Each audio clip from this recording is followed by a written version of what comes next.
Shalom, selamat pagi Bapak Ibu Saudara yang dikasihi Allah. Senang rasanya kita dapat berjumpa kembali melalui renungan harian gereja kita. Hari ini adalah hari Kamis tanggal 6 November tahun 2025. Sebelum kita menyambut firman Tuhan, saya mengajak kita untuk terlebih dahulu mempersiapkan hati kita. Damai sejahtera Allah yang melampaui segala akal dan pikiran, itulah kiranya yang memelihara hati dan pikiranmu di dalam Kristus Yesus Tuhan kita. Amin. Firman Tuhan yang ditetapkan menjadi renungan pada hari ini tertulis dalam kitab Daniel pasal 9 ayat yang ke-18. Beginilah firman Tuhan.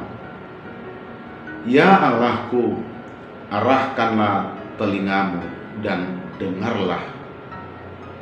Bukalah matamu dan lihatlah kebinasaan kami dan kota yang disebut dengan namamu. Sebab kami menyampaikan doa permohonan kami kehadapanmu bukan berdasarkan jasa-jasa kami, tetapi berdasarkan kasih sayangmu yang berlimpah-limpah. Dalam bahasa Batak Toba dikatakan seperti ini. Sai paeleng mapinggolmu alide Batakku jala tangihon. Sai tonggor matam jala ida ma hamaguan nami. Dohot hutai nauk targoar tuguarmo. Aidada mangasahon hati goran nami hami marsobahon hui nami tujuluni buhim. Mangasahon asiniroham aka na godangino. Demikian pembacaan firman Tuhan. Saudara kekasih, dalam bahasa Batak ada ungkapan seperti ini. Ditoru do tangan mangido. Ditoru do tangan mangido. Secara harafiah, kalau diterjemahkan ke dalam bahasa Indonesia, meminta posisi tangan harus di bawah. Nah, Bapak Ibu Saudara, perkataan ini mengandung makna yang sangat dalam.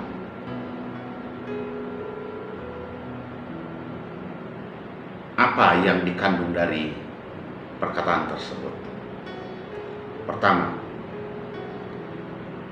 seseorang yang meminta terhadap yang lain atau terhadap orang lain, tentulah dia memposisikan diri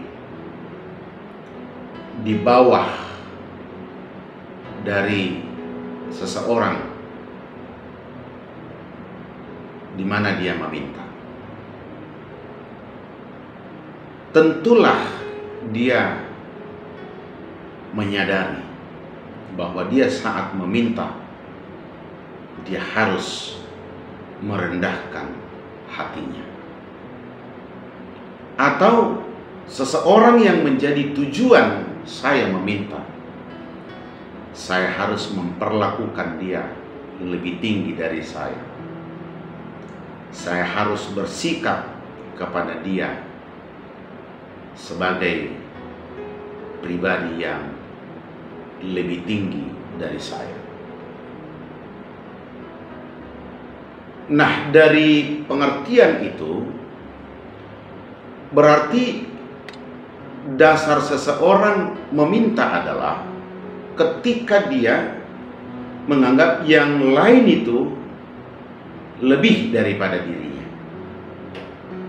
Katakanlah kalau meminta sesuatu benda atau barang, tentulah saat saya meminta karena saya tidak punya, dan seseorang yang tujuan saya meminta itu mempunyai sesuatu yang tidak saya punya.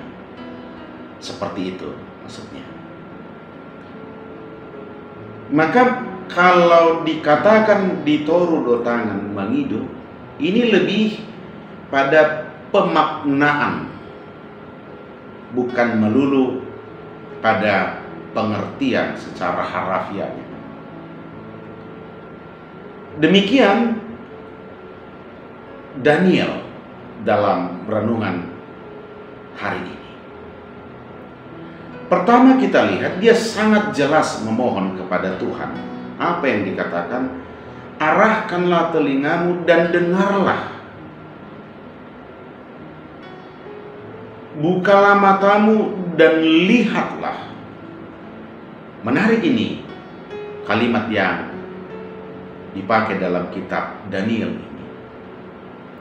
Karena boleh saja orang dia mengarahkan telinganya, artinya tidak ada batasan yang menutupi untuk mendengar, untuk melihat, tetapi belum tentu didengar dan belum tentu dilihat.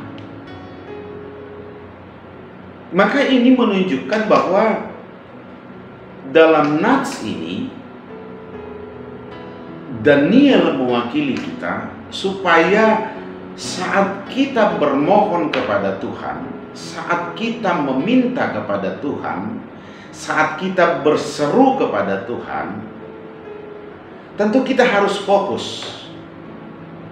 Tidak sekedar berucap, tidak sekedar berkata-kata. Permohonan itu jelas. Arahkan telingamu ya Tuhan dan dengarlah.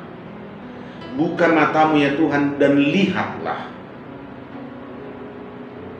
Lalu kalimat berikut, apa yang mau didengarkan, apa yang mau dilihat oleh Allah dari kehidupan Daniel? Dikatakan, lihatlah kebinasaan kami dan kota yang disebut dengan nama. Pengenalan diri bahwa tanpa Tuhan mendengar, tanpa Tuhan melihat, atau tanpa Tuhan peduli pada hidup Daniel, hidupnya sudah mengarah pada kebinasaan. Artinya dia berada dalam posisi yang sangat lemah. Maka dia sangat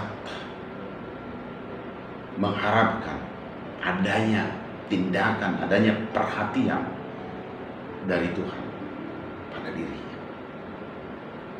Dan selanjutnya dikatakan dalam nats kita, sebab kami menyampaikan dua permohonan kami kepadamu bukan berdasarkan jasa-jasa kami, tetapi berdasarkan kasih sayangmu yang berlimpah-limpah.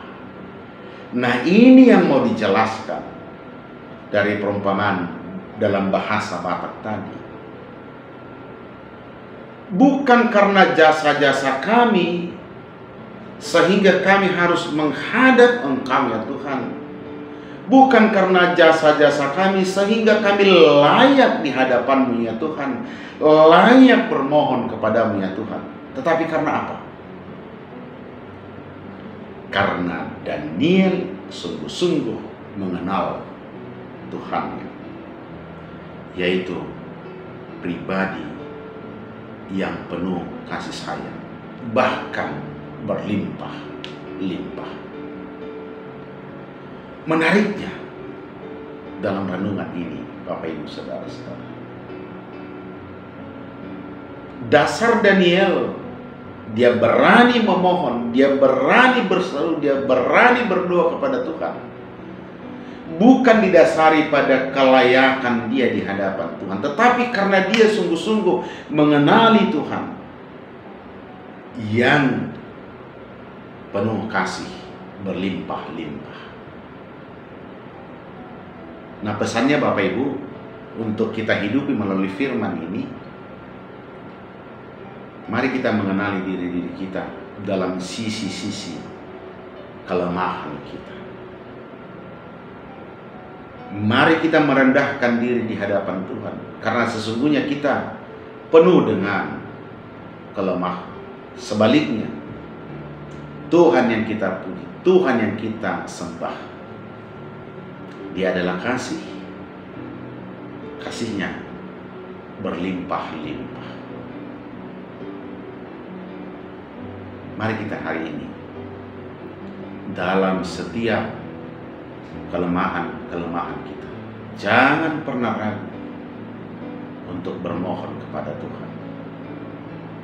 Jangan pernah bimbang untuk meyakinkan hidupmu pada jaminan kasih Tuhan yang berkelimpahan itu. Ingat, semua yang kita punya, semua yang kita miliki hari ini adalah karena anugerah Tuhan semata. Bukan karena hebatnya kita, bukan karena budi baik kita, tetapi semata-mata karena kita punya Allah yang penuh dengan kasih sayang. Amin, kita berdoa. Terima kasih Tuhan, firman-Mu hari ini mengajak kami untuk mengenal hidup kami yang penuh dengan berbagai kelemahan, hidup kami penuh dengan dosa. Dan Engkau adalah Allah yang penuh kasih, kasih-Mu berlimpah-limpah. Untuk itu ya Bapa, kami bersembah sujud di hadapan, merendahkan hidup kami, diri kami di hadapan. Sebab tanpa anugerah kami tidak mampu berbuat apa-apa. Sungguh kami tahu bahwa Engkau sendiri mengetahui segala yang tersembunyi dalam hidup kami. Tetapi sebagai ungkapan iman kami mau merendahkan diri kami di hadapan. Kami bermohon, dengarkanlah jeritan kami, lihatlah setiap persoalan-persoalan hidup kami. Layakkan kami menjadi saluran kasih sayang. Kuatkan kami hari ini, sebab Engkau adalah Allah kami yang Maha Kuasa dalam hidup kami. Dalam nama Yesus kami berdoa dan mengucap syukur. Anugerah Tuhan kita Yesus Kristus, kasih setia Allah Bapa, serta persekutuan Roh Kudus